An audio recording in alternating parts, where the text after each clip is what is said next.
Soldier Girls, Part 2. A Big Decision. Lucinda couldn't believe her ears. Sarah liked being a soldier. Her words about freedom made Lucinda's heart pound. She gasped as a thought occurred to her. Maybe she should be a soldier too. That way she could be part of the fight for freedom and be with her sister.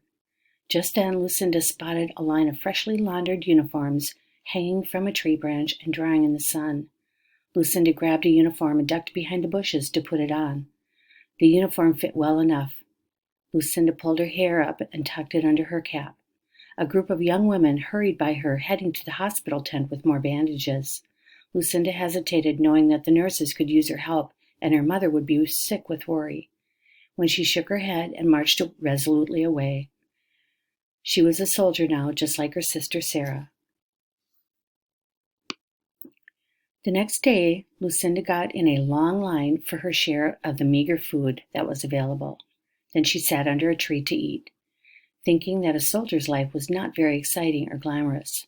A familiar figure walked past. "Hello, Sarah," Lucinda called softly over and over again until her sister stopped and looked around puzzled.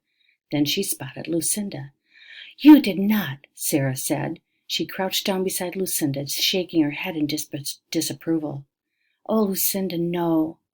"Why not?" Lucinda asked. "You did it, so I did it too. I want to be a soldier just like you." Helping the cause.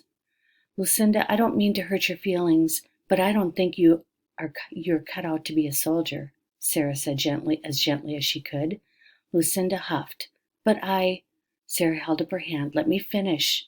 Fighting is dangerous work, but it's not just dangerous, it's also unpredictable and full of endless risks and spur-of-the-moment decisions. You know that you've always been the steadfast one in the family.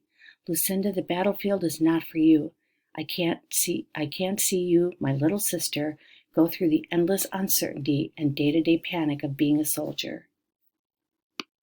"But I want to help," Lucinda protested. "Now that I've seen war up close, I can't go home and pretend the soldiers don't need help." "There are other ways to help the cause besides fighting," Sarah said. "I saw you caring for the soldiers in the hospital tent, and I could see that you have a natural ability and skill. The injured appreciate what you do. Helping them heal means they can fight another day. We need nurses as much as we need soldiers." Lucinda thought about her time in the hospital. She had loved the feeling that she was helping the soldiers, following the steps to tend to their wounds and ensure each soldier healed. Maybe Sarah was right, and perhaps there was more than one way to contribute to the war. Lucinda jumped to her feet. "Where are you going?" Sarah asked. "To tell Mother that we're both staying with the Army," Lucinda said. "You'll be here as a soldier, and I'll be here as a nurse. With both of us working together, the British troops won't know what they're up against."